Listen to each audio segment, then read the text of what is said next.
Good evening. मैं doctor of speech therapist and audiologist Aditya Varma आप सभी का स्वागत करता हूँ।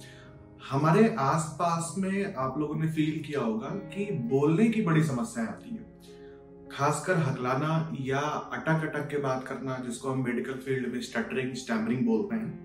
मेरे पास बहुत सारे पेशेंट्स आते हैं, डेली बेसिस पे 3 से 4 लोग आ जाते हैं कि साहब मेरे को अटक अटक के बोलना पड़ता है, या मैं हकलाता हूँ, या जैसे ऐसे वो पूरा एक वर्ड ही नहीं बोल पाते हैं। एग्जैक्टली पूरे वर्ल्ड में देखा जाए तो, या इंडिया में ही देखा जाए तो बहुत सारे लोगों को ये समस्या है, लेकिन लोगों को सोल्यूशन नहीं मिलता।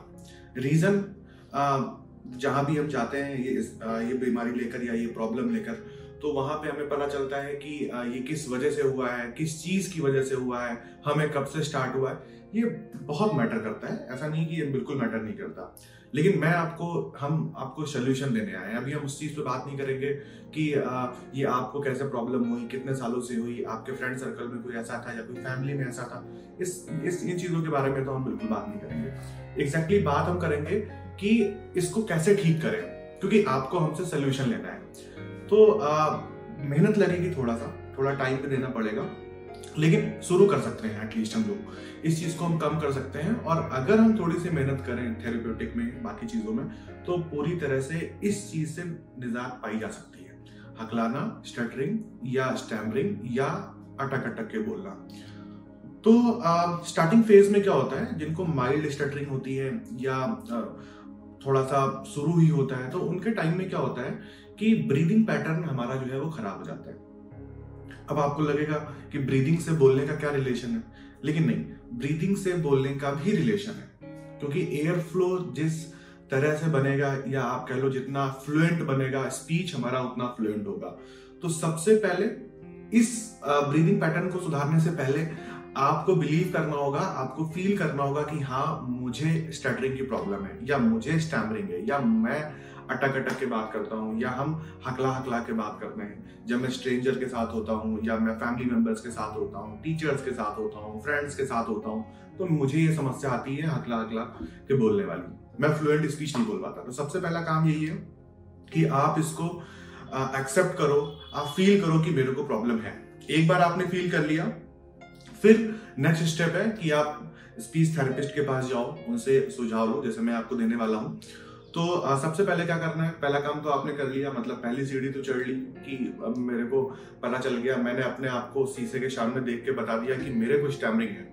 अब दूसरा काम क्या करना है कि अब ये घर पे कर सकते हो आप, इसके लिए कोई स्पेशल चीज की जरूरत नहीं है। तो दूसरा काम क्या करना है कि आपको अपना ब्रीदिंग पैटर्न देखना है कि आपका ब्रीदिंग पैटर्न कैसे है। कैसे देखोगे आप, तो आप अपने घर में मिरर होता है, ये शीशा होता है, आप शीशे के सामने खड़े हो जाएं और आप ब्रीथ कीजिए। नॉर्मली जैसे हम ब्रीथ करते हैं, नाक से सांस लेते हैं और फिर मुंह से छोड़ते हैं, या जैसे ब्रीथ करते हैं, आप अपने आप को शीशे के सामने खड़े करके ब्रीथ होइए और अपने आप को फील कीजिए कि आप ब्रीथ कैसे कर रहे हैं। तो जो सबसे अच्छी ब्रीदिंग मानी जाती है वो होती है हमारी एब्डोमिनल ब्रीदिंग, या कॉस्टल ब्रीदिंग, या डायफ्रैग्मेटिक ब्रीदिंग, आप कुछ भी कह लो, ये सबसे अच्छी ब्रीदिंग मानी जाती है।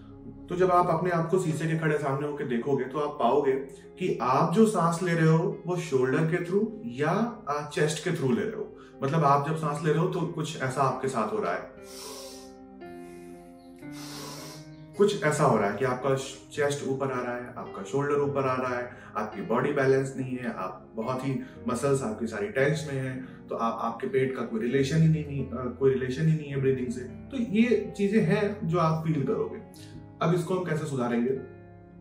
इसको सुधारने के लिए 2 चीजें करनी है। सबसे पहले, अगर आप बैठ के कर सकते हो, जैसे मैं अभी बैठा हूँ, बिल्कुल स्ट्रेट फॉरवर्ड बैठा हूँ, बिल्कुल नॉर्मल पोजीशन में बैठा हूँ, ऐसे कर सकते हो तो बहुत अच्छा है। लेकिन अगर ऐसा भी नहीं हो रहा है तो आप किसी बेड पे आराम से रिलैक्स होकर लेट जाइए। लेटने के बाद आप क्या कीजिए कि आप अपना एक हाथ अपने पेट पे और दूसरा हाथ अपना चेस्ट पे, ये एक हाथ अपना पेट पे रखना है, दूसरा हाथ अपने चेस्ट पे रखना है। फिर आपको नाक से सांस लेनी है। कैसे? और जब आप नाक से सांस ले रहे हैं तो आपको फील करना है कि पेट में हवा भर रही है। अब अगर पेट में हवा भर रही है तो पेट ऊपर की तरफ आएगा, मतलब पेट बाहर की तरफ आएगा। जो पेट बाहर की तरफ आएगा तो आपका हाथ भी ऊपर की तरफ आएगा। और ये भी ध्यान देना है कि जो दूसरा हाथ आपने चेस्ट पे रखा हुआ है वो पूरी तरह से स्टेबल रहे, क्योंकि अगर चेस्ट पे रख के भी वापस हाथ आपका ऊपर की तरफ आ रहा है तो इसका मतलब आपकी ब्रीदिंग एब्डोमिनल नहीं हो रही है, आप पहले की तरह कर रहे हो। थोड़ा सा टिपिकल है, थोड़ा सा शुरू में आपको टाइम लगेगा इस चीज को मैनेज करने में, लेकिन जब आप कंटिन्यू करोगे तो इस चीज के लिए आप आदी हो जाओगे और ये चीज आपके डेली रूटीन पैटर्न में आ जाएगी। जब ये प्रैक्टिस आपकी लेट के हो जाए, मतलब आप नाक से सांस ले रहे हो, पेट वाला जो हाथ आपने पेट पे रखा हुआ है वो ऊपर की तरफ आ रहा है, चेस्ट और शोल्डर स्टेबल है, फिर जब आप मुंह से छोड़ रहे हो और पेट जब मुंह से छोड़ रहे हो तो पेट भी अंदर की तरफ जाएगा। इस चीज को आपको कंटिन्यूअस करना है 20 से 25 बार या मैक्सिमम जितना कर सकते हैं खाना खाने से पहले। खाना खा लेंगे तो पेट भरा रहेगा, फिर आप एक्सरसाइज कैसे करोगे? जब लेट के आप ये कर पा रहे हो फिर आपको ये बैठ के करना है चेयर पे। एक बार मैं बताता हूँ बैठ के कैसे करोगे। ऐसे नहीं करना है, ऐसे भी नहीं करना है, बिल्कुल आराम से बैठना है, अपने दोनों हाथ बिल्कुल सामने रखने हैं। फिर जैसे एक हाथ अपने पेट पे रख लिया और चेस्ट और शोल्डर जो है स्टेबल रहेगा। इसमें सांस लेनी है नाक से। अब नाक से सांस लेने के बाद 2 सेकंड या 3 सेकंड तक होल्ड रखना है, फिर मुंह से छोड़ना है। और ये प्रैक्टिस के टाइम पे आपको बोलना नहीं है।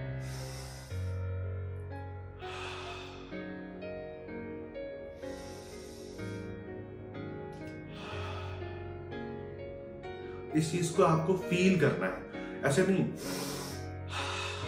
कहने का मतलब इसको आपको काम की तरह नहीं करना है, इसको आपको अपनी डेली लाइफ में फिर से लेके आना है। इस तरह से करना है कि आप 3 दिन बाद, 4 दिन बाद, हफ्ते भर बाद, 10 दिन बाद आप फील करोगे कि आपको ये पर्टिकुलर बैठ के करना नहीं पड़ेगा, ऑटोमेटिक ही ये आपकी रूटीन में आना स्टार्ट होगा। और ये एग्जैक्टली जब आना स्टार्ट होगा ना तो आपकी जो स्टैमरिंग है या स्टटरिंग है वो मान के चलिए कि 20 से 30% ऑटोमेटिक रिड्यूस होगी। Thank you.